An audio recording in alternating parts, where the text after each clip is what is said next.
gusto ko ng ganyan. Ang pinaka-important na prayer ng tao is, Lord, ano yung will mo sa buhay ko? Saan mo ko gusto?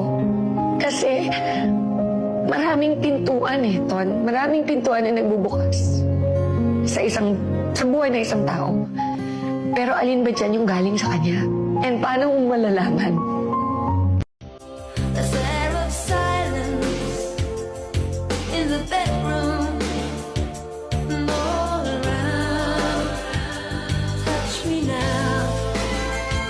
I close my eyes. I can be your Superman kahit di pang superhero. Ang aking katawan ilalaban kahit kanino. Oo, simple lang ako at malabo mong magdipuhan. Kaya okay nang kahit sa FB mo lang mapusuan. Kasi di na mapigilan ng sariling mapaibig sa iyo. Ano ba to? Gusto ka laging